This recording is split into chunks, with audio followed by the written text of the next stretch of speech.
هیچ دەزانیت شێتە پیاوگیانی چی و بە کێ دەگوترێت؟ ئەوان چی دەکەن و چۆن خۆیان پێ گەورە و گرنگە؟ شێتە پیا و دەستەواژەیەکی سیاسیە و لە سەردەمی ڕیچارد نیکسۆنی سەرۆکی پێشووتری ئەمریکاتە بە ناوی مادمانەوە چووە ناو ئەدەبیاتی سیاسی ئەمریکاوە. ئەو کات نیکسۆن بە هەندێک ڕەفتاری شێتانە و پێشبینی نەکرا و وای کرد کە شەڕێک بباتەوە و دوژمنەکانی نەتوانن پێشبینی بڕیارەکانی بکەن. هەرچەندە ترەمپیش تا ڕادەیەک ویستویەتی لەسەی نیکسۆن بکاتەوە، بەڵام بە تێپەڕینی کات دەستەواژەی شێتە پیا و لە ئەمریکاوە پەرەی بەرەو ئەوروپا و ڕۆژهەڵاتی ناوەڕاستیش سەند و گۆڕانکاری زۆر بەسەر ماناکەی دەهات. لە هەرێمی کوردستانیشدا کۆمەڵێک کەس دەگرێتەوە، بەگشتی ئێستامانەی شێتە پیاو ئەو کەسایەتیە سیاسی یان سەرۆک حیزب و لایەنانە دەگرێتەوە کە کار، خزمەتگوزاری، ڕۆژە و چالاکی و هەوڵەکانی کەس و لایەنەکانی دیکە بە ناوی خۆیانەوە تەواو دەکەن و چاواشەکاری و بڵاوکردنەوەی ترس لەناو کۆمەڵگا ئەولەویەت و استراتیژی مانەوەیانە.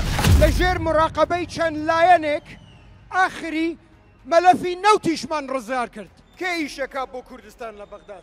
کێ عێراقی ئاشت کردەوە؟ کێ ڕۆژانە شەڕەکە بۆ خەڵک؟ کێ شەڕەکە بۆ براکانمان خوشکەکانمان لە سووریا؟ کێ دووشەمە لە تێرانە و چوارشەمە لە واشنگتنە؟ ئێمە وعدی خۆمان جێبەجێەکەین. خۆتان نەزانن کێ هەمووتان بە یەک چاوە بینن. ئەو بەناو سەرۆکانە یان لایەنەکانیان و دەوروبەریەکانیان بە جوانترین شێوەی سیاسی دەستەواژەی شێتە پیا و جیانگرێتەوە. شێتە پیاوەکان ترس و تۆقاندن لە ناو خەڵکی خۆیاندا بڵاو دەکەنەوە و دەڵێن ئەگەر ئێمە نەبین ئاسایش و ئارامی نامێنێت.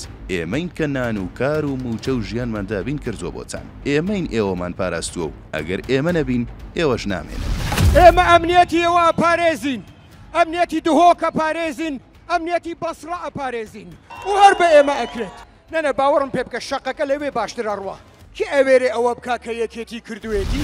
شێتە پیاوەکان بەردی منەت دەکوتنەوە بە دەموچاوی خەڵکی خۆیاندا و بێ ئاگان لەوەی هەرکی سەرشانیانەکە لە پێناو خەڵکدا خزمەت بکەن. هەر بەوەندەشەوە نەوەستاون.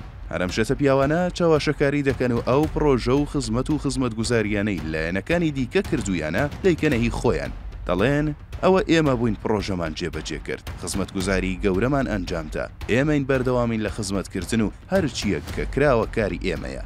ئەمە ئەو چاواشەکاری و بەناوخۆ تۆمارکردنی چالاکیەکانی لایەنە بەرانبەرەکانە کە شێتە پیاوەکان بە ناوی خۆیانەوە تۆماری دەکەن.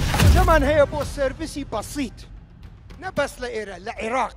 پێشەوەی خزمەتی کوردەکان بکەین خزمەتی هەموو لایەنەکانی ترەکەین. ئیتر بەم شێوەیە دەستەواژەی شێتە پیا و ئەو کەسە دیارانەی خۆمان دەگرێتەوە کە لە ڕاستیدا خەڵک خۆیان باشتر دەزانن کێ کار و خزمەتگوزاری پێشکەش بە خەڵک کردووە و کێ شێتە پیاوانە دەجوڵێتەوە و پێی وایە گەورە و گرنگ و زیرەکە.